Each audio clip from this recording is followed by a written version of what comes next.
Hi friends, நம்ம ரொம்ப பெருசுன்னு நினைக்கிற எந்த ஒரு விஷயத்துக்குமே ஆரம்பங்கிறது ஒரு சின்ன புள்ளியாக தான் இருக்கும். அதே மாதிரி தான் எங்களோட வீட்டு தோட்டத்துக்கான ஆரம்ப புள்ளிங்கிறது 4 தகர டின்ல நடவு பண்ண 4 ரோஜா செடிகள் தான். அதே மாதிரி நீங்களும் உங்களோட கனவு தோட்டத்தை, அழகான கனவு தோட்டத்தை இன்றைக்கே ஆரம்பிங்க. ஒரு சின்ன தொட்டியிலிருந்து உங்களோட தோட்டம் சிறப்பாக அமைய வாழ்த்துக்கள்.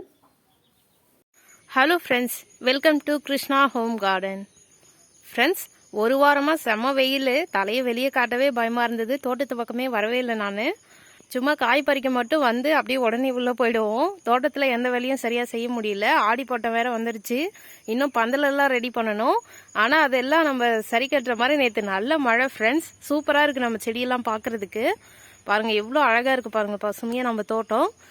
ஒரு 2 நாளைக்கு முன்னாடி பார்த்துருந்தீங்கன்னா எல்லா செடியுமே வாடி போயிருந்தது. சரியாக தண்ணியும் பாய்ச்சறதுக்கு டைம் இல்லை, வெயிலில் வர முடியல.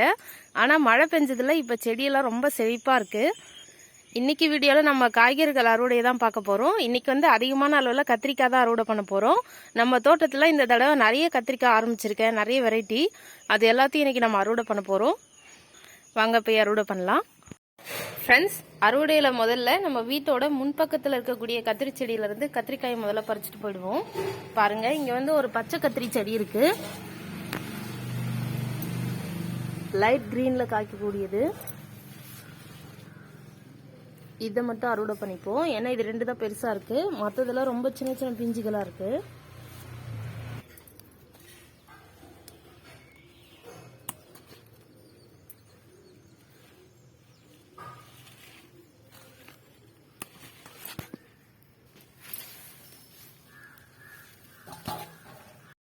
ஃப்ரெண்ட்ஸ், அடுத்ததாக இப்போ நம்ம க்ரோ பேக் கார்டனில் இருக்கக்கூடிய ஒரு கத்திரி செடியிலேருந்து அறுவடை பண்ண போகிறோம்.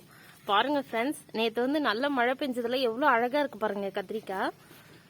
நம்மளுடைய க்ரோ பேக் கார்டனில் இன்னும் செடி தொட்டியிலேருந்து மண்ணெல்லாம் மாற்றணும், நிறைய வேலை இருக்குது ஃப்ரெண்ட்ஸ்.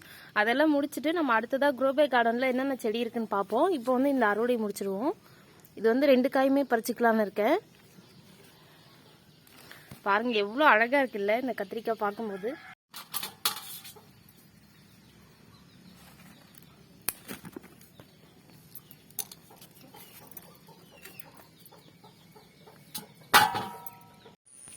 ஃப்ரெண்ட்ஸ், 3வதாக வரிக்கத்திரி பறிக்க போகிறோம்.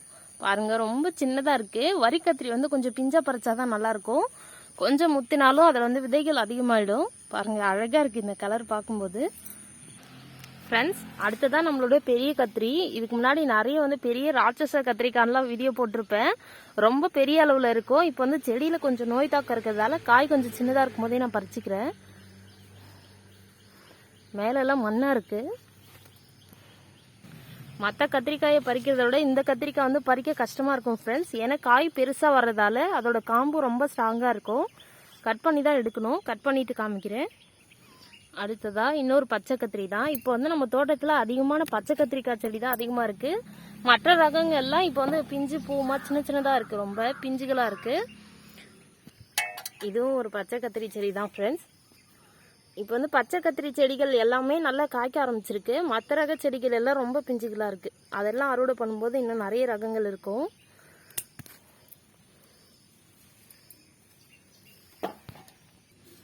பாருங்கள் ஃப்ரெண்ட்ஸ், இந்த செடி எவ்வளோ குட்டியாக இருக்குது. இப்போ தான் நடவு பண்ண நாற்று இது. ஆனால் பாருங்கள் இதில் ஒரு பிஞ்சு வச்சுருக்கு. இது நம்ம பறிச்சிருவோம், இல்லைன்னா செடி ரொம்ப வீக் ஆகிடும். இந்த செடிக்கு இந்த அளவு காயே அதிகம். ஃப்ரெண்ட்ஸ், அடுத்ததான் இங்கே பார்க்குறது வந்து இது வந்து மணப்பாறை கத்திரின்னு நினைக்கிறேன். கலர் பார்க்க அப்படி தான் தெரியுது. அடுத்ததாக இங்கே ஒரு செடியில் அறுவடை பண்ண போகிறோம்.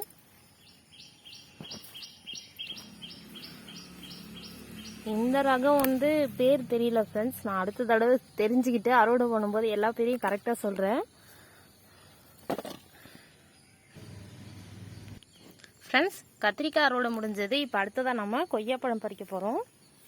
பாருங்கள் ஃப்ரெண்ட்ஸ், மழையில் இந்த காய் பார்க்க எவ்வளோ அழகாக இருக்குது பாருங்கள். இப்போ இதை அறுவடை பண்ணிக்குவோம் ஃப்ரெண்ட்ஸ். பார்க்கும்போதே சாப்பிடணும் போல் இருக்குது. இதோட கலரை பாருங்கள் ஃப்ரெண்ட்ஸ், எவ்வளோ அழகாக இருக்குது பாருங்கள். இந்த மாதிரி கலரில் இருக்கும்போது சாப்பிட்டோன்னா ரொம்பவே டேஸ்ட்டாக இருக்கும். பழுத்து சாப்பிட்றத விட இந்த கலரில் இருக்கணும் சிகப்பு கொய்யாலாம். ஏன்னா பழுத்ததுக்கப்புறம் அதிகமான விதைகள் இருக்கும். அது வந்து ரொம்ப ஹார்டாக தெரியும் பழுத்ததுக்கப்புறம் சாப்பிடும்போது. இந்த ஸ்டேஜில் சாப்பிட்டோன்னா ரொம்ப சாஃப்டாக இருக்கும். அடுத்ததாக இன்னொன்று இருக்குது.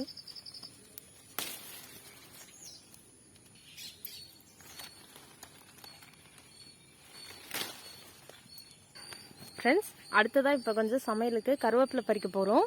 இப்போ வந்து கருவேப்பிலை இலையெல்லாம் நோய் தாக்கம் அந்த மாதிரி இருக்குது. இப்போ நம்ம என்ன பண்ணணும்னா கிளையெல்லாம் உடச்சி விடணும். உடச்சி விட்டோன்னா நிறைய புது துளிர்கள் வரும். அதெல்லாம் வந்து நல்ல இலைகளாக வரும். இது ஓரளவு பரவாயில்ல. ஃப்ரெண்ட்ஸ், இந்த மழை பெய்யறதால இப்போ வந்து நம்ம பழமரங்கள் எல்லாமே ரொம்ப சூப்பராக வளர ஆரம்பிச்சிருக்கு. இன்னும் கொஞ்ச நாள் போனால் நம்ம தோட்டமே ஒரு காடு மாதிரி ஆகிடும். அப்போ பார்க்கும்போது இன்னும் அழகாக இருக்கும் நம்ம தோட்டம். ஓகே ஃப்ரெண்ட்ஸ், இன்றைக்கி சமையலுக்கான அறுவடை ரொம்ப சூப்பராக நடந்து முடிஞ்சது. அடுத்ததாக இன்னொரு இன்ட்ரெஸ்டிங்கான வீடியோவில் பார்க்கலாம் friends. Okay friends, thank you. Thanks for வாட்சிங்.